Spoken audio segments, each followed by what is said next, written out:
Coucou tout le monde et bienvenue à la révision du chapitre 3. Bon, OK. Là, on va se préparer pour la reprise du Google Form. Je vous ai préparé 6 points. Puis je pense qu'avec tout ça, on va faire le tour du jardin. La première chose, on va voir les synonymes du mot solution. Je fais un retour sur la comparaison, un retour sur comment embellir, comment fixer des équations. J'essaie de vous expliquer comment trouver le nombre de solutions, comment trouver une équation quand on part d'un texte, puis je fais un petit rappel sur le changement de signe quand on divise ou on multiplie par un négatif. Alors, on part. Le premier point, le mot solution. Le mot solution, là, si je vous le dis dans mes mots, c'est l'endroit, c'est le lieu où les deux droites se touchent. Puis si c'est le lieu où les deux droites se touchent, bien ça veut dire que ce que je cherche, c'est un couple. Fait que si je vous demande quelle est la solution, ben je vous demande c'est quoi le couple, quel est le couple, puis ça s'écrit tout le temps XY. Fait que pour une solution, ça prend un X et un Y. Si je vous le fais dans un graphique, j'ai deux droites. La solution, c'est ce point-là. Le couple, ici, parce que c'est l'endroit où les deux droites se touchent. Bam! On comprend c'est quoi une solution. Maintenant, la comparaison. OK, là, il faut s'assurer, pour faire la comparaison, qu'on part avec deux équations et que les deux sont fixées, sont jolies. Puis, pour savoir si elles sont jolies ou pas, pour savoir s'ils sont prêtes, ça va tout le temps commencer par Y qui est égal à quelque chose. Je peux jamais travailler plus que deux droites à la fois. Ici, c'est parfait, j'en ai deux. Puis si j'en ai juste une, mais je ne peux pas comparer, j'en ai juste une. Et le but, c'est de trouver où les deux droites vont se toucher. Puis si elles se touchent, mettons comme ici, bien, ça veut dire qu'à ce point-là, les deux droites sont égales. Et c'est parce qu'à ce point-là, les deux droites sont égales qu'on va venir écrire la comparaison comme ça. On prend la première équation, on la met à gauche. 4x plus 12. Puis sont égales. Fait que je vais venir ajouter le symbole égal pour ensuite écrire la deuxième équation. Après ça, ce que j'aime, c'est que là-dedans, vous êtes pas mal bon. On prend les x, on les met ensemble. Fait que le 8x va devenir moins 8x. Puis je vous rappelle mon truc, je l'écris tout le temps à droite pour savoir quoi pitonner. 4 moins 8. Et je vais venir prendre mon plus 12, puis je vais le ramener de l'autre côté avec les chiffres. Je l'écris à droite. Le plus 12 va devenir moins 12. 4 moins 8, ça me donne moins 4. Et 4 moins 12, ça me donne moins 8. Quand je compare, je veux trouver un x. Je vais donc l'isoler. Je divise par moins 4. Fouip, fouip. Puis il va me rester à calculer moins 8 divisé par moins 4. Ça donne 2. Parce qu'un moins divisé par un moins, ça donne un positif. OK. Là, je viens de faire ma première étape. J'ai trouvé mon x.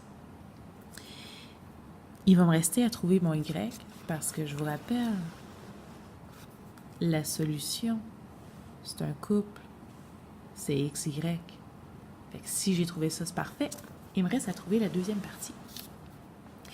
Je le sais qu'ils vont se toucher à x. Bon, ben ça veut dire que je vais prendre mes deux équations, puis je vais regarder qu'est-ce que ça fait quand je remplace le x par 2. La première équation, c'est 4x plus 12. Je prends mon x, je le remplace par 2. 4x, ça donne 4 fois 2. Puis 4 fois 2, ça donne 8. 8 plus 12, ça donne 20. Puis il va venir me rester à vérifier, est-ce que ça fonctionne et est-ce que j'arrive à 20 quand j'utilise la deuxième équation. Y est égal à 8x plus 4. Je remplace mon x par ce que j'ai trouvé. Ici, c'est 2. 8 fois 2 plus 4. Le 8 fois 2, ça donne 16. Et si je fais 16 plus 4, what a tau, ça donne bel et bien 20. Fait que ça veut dire que le couple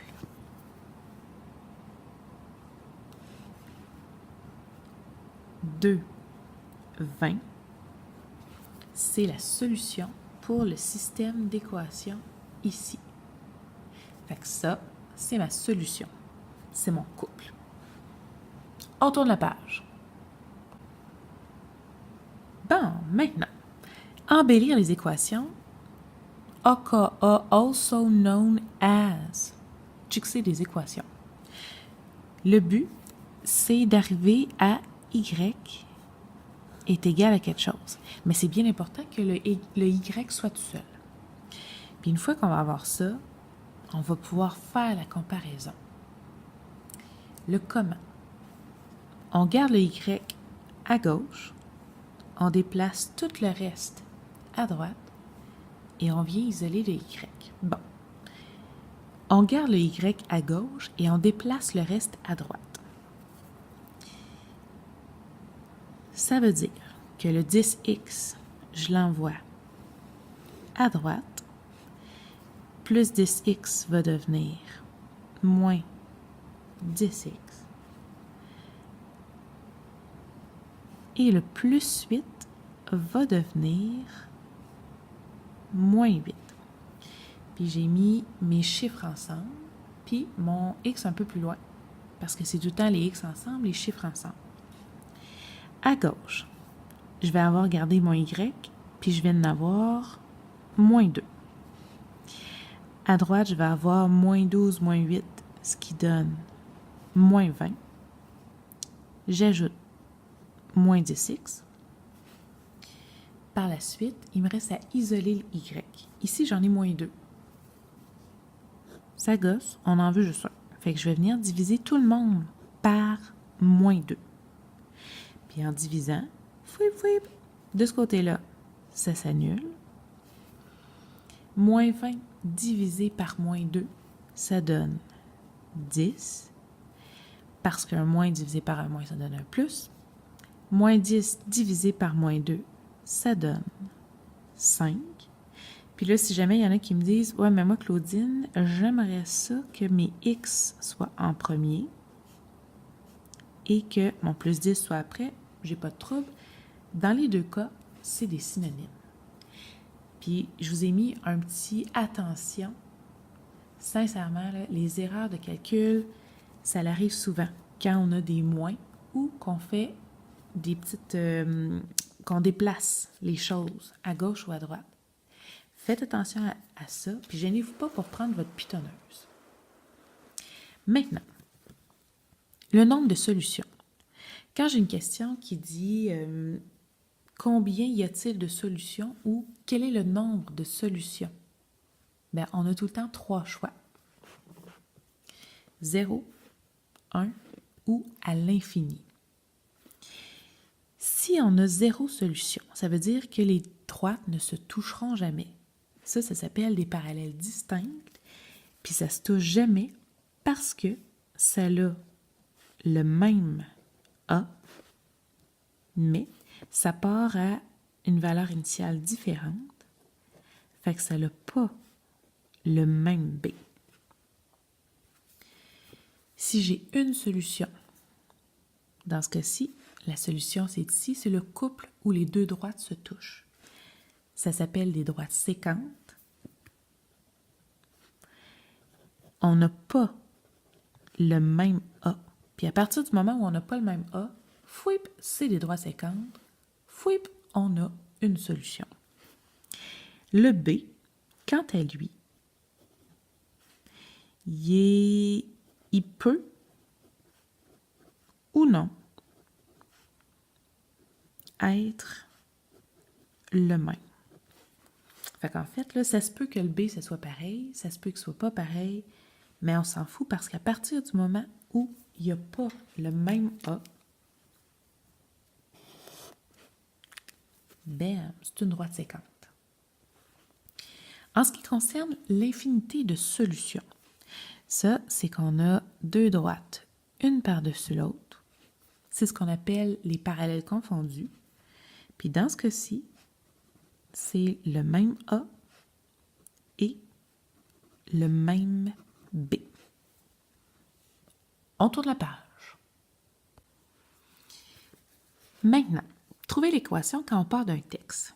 OK, moi je fais tout le temps les deux mêmes étapes. Je commence par le B. Puis le B, c'est où je suis au début. Le A, c'est ce que je fais en deuxième.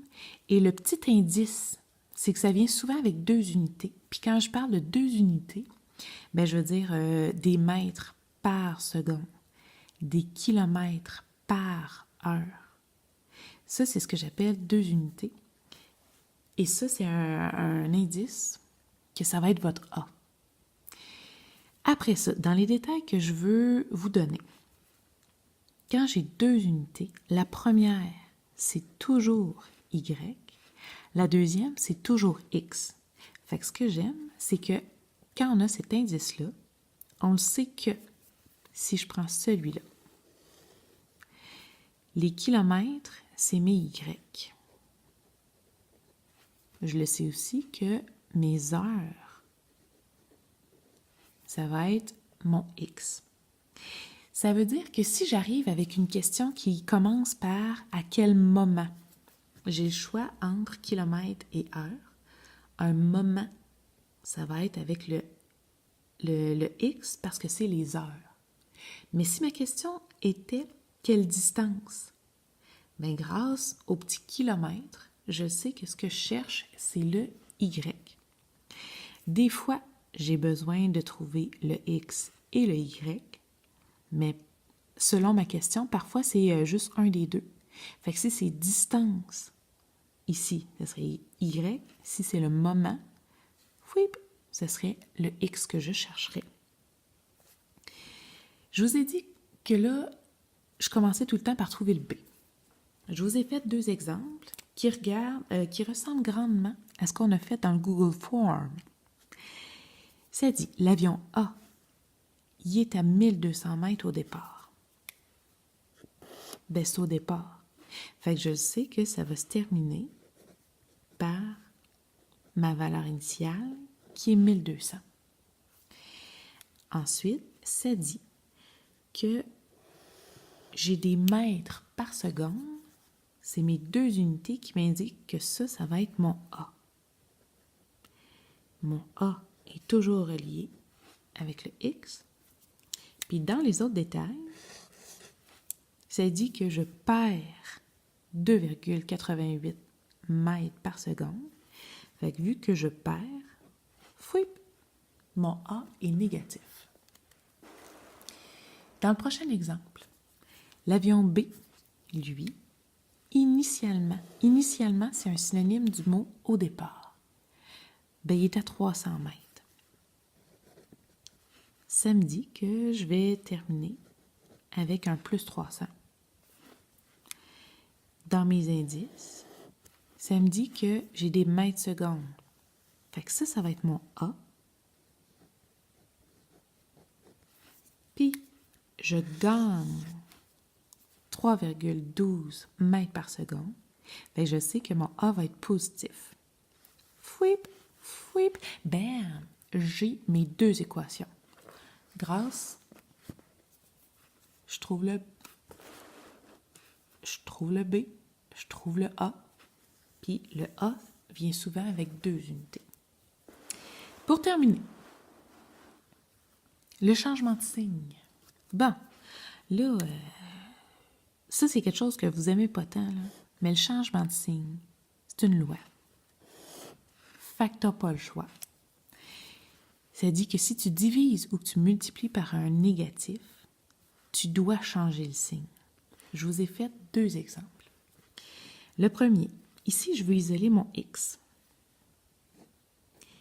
Je viens diviser par 4. Et étant donné que 4, c'est pas négatif, je ne change pas le signe. J'avais plus petit ou égal, mais je vais continuer d'avoir plus petit ou égal. Mes 4 s'annulent. Il me reste x. 8 divisé 4, ça donne 2. X est plus petit ou égal à 2. Puis si je pousse plus loin, parce que je sais ce qui s'en vient pour vous autres, si je vous demande de me mettre x plus petit ou égal à 2 sur une droite, le x va être plus petit, fait qu'il va s'en aller par là. Il peut être égal, fait que je vais avoir un point fermé. Et si je vous demandais de me donner la réponse sous forme d'intervalle, ben je pars de l'infini négatif, puis l'infini, c'est toujours exclu, et je me rends jusqu'à 2, puis le 2, qui est inclus à cause du symbole égal. Fait que ça, c'est ce qu'on appelle un intervalle. Puis ça va revenir. De ce côté-là, je vais isoler mon x. Pour cet exemple-ci, je vais devoir diviser par moins 4. Je divise par un négatif. Fait que je vais venir changer mon signe. Je viens l'inverser. Si je le descends, il va devenir plus petit. Je l'ai vraiment juste inversé. Mes moins 4 vont s'annuler. Il me reste x à gauche. 8 divisé par moins 4, ça me donne moins 2. Ça, c'est ma réponse. Maintenant, si je vous la demandais par dessin, sur la droite, x, il va être plus petit. Fait qu'il va s'en aller par là. Et j'ai pas le symbole égal. Fait que le moins 2, il est exclu. C'est un point ouvert. Si je voulais la réponse sous forme d'intervalle, je pars de l'infini négatif, qui est toujours exclu, et je vais jusqu'à moins 2, puis le moins 2, il est aussi exclu. Fait que ça serait ma réponse sous forme d'intervalle. On a fait le tour. Beau boulot tout le monde. OK, bye bye.